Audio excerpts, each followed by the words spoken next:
Hi, my name is Tito Bez Idakula. I am a writer, I am a speaker. I also like to help people dealing with all kinds of emotional pain as a counselor, and I do help families who have experienced prenatal loss navigate their pain, and I'm an advocate for ensuring healthy mental health for mothers. So today I want to talk a bit about the stages of grief. The truth is that many of us can't even process our grief properly because we don't understand the stages that you naturally go through when you experience a loss. So I hope that this would help someone and it will help you help others. So the first stage of grief is denial. Denial simply means that you can't believe it is happening. Some people also refer to it as the stage of shock. So is this really happening? Like, you're just trying to understand if this is real and if you're experiencing what is happening to you at that moment. It's not that you don't think, it's not because it's not real, it's just that it's hard for you to process it. And so that's the beginning of processing this grief and this pain that you're going through. So the first stage is denial, where it's almost like, this isn't real, this is not happening, is this happening? That's stage one. Stage two is anger. Anger is when you start to understand what's really going on, and instead of just being able to accept it, you get angry at the helplessness of the situation. Why is this happening to me? Why can't I do anything about this? You start questioning it. Why? This is not fair. You get angry with maybe even the person you've lost. You get angry with God because why would you let this happen? You're angry with yourself for allowing this to happen to you. So anger is just that emotion where it's just, this is not fair. I can't believe this is happening. And you just get really angry. That's stage two. Stage three is when we talk about bargaining. Bargaining is when you start asking questions like, oh, what if I did that?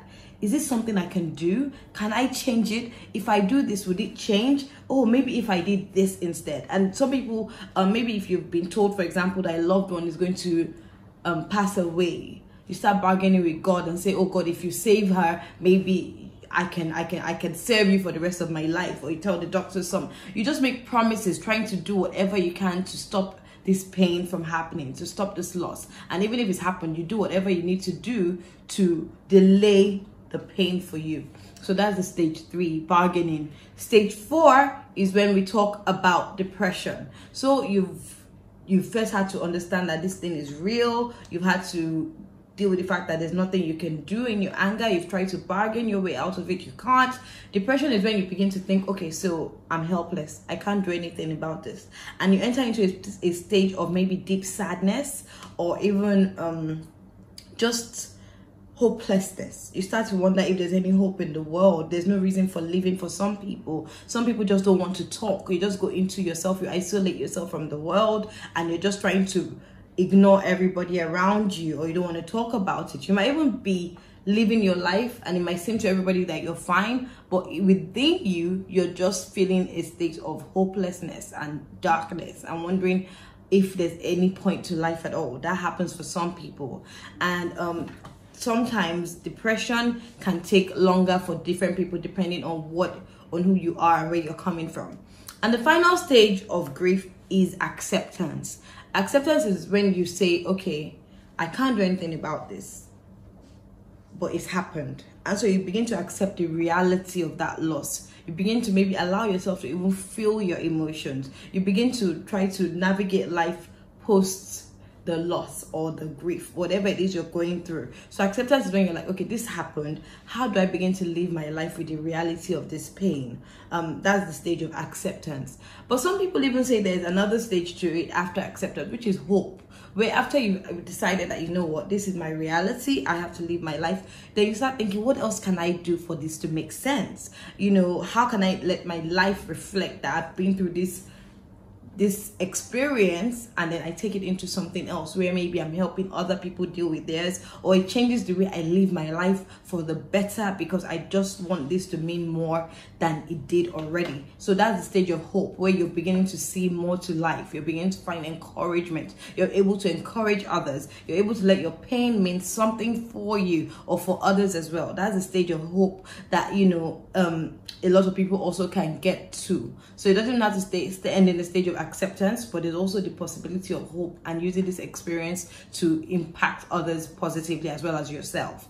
I should also mention that the stages of grief are different for everyone. So even though these are the 5 main stages, everybody experiences the stages at different times. Some people might actually go straight to bargaining, and if, for example, you know that there's a terminal illness that somebody is going through that might lead to death, you can start bargaining and say, oh God, please save her life and I will do this. So you can actually go straight from bargaining, and some people can also just go straight into anger, right? So there's so many different ways we all experience this. There's no one size fits all for anybody at all.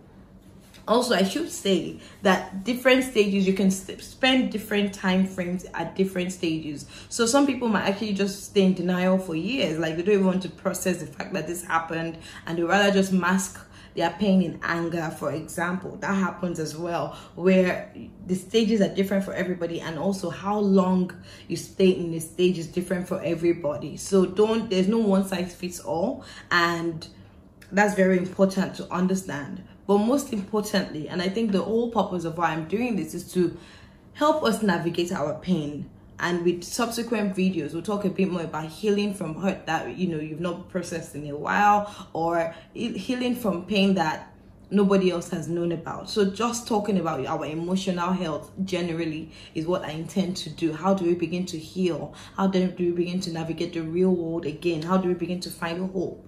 What exactly can this experience, what can it do beyond us feeling helpless and hopeless? Can we do more?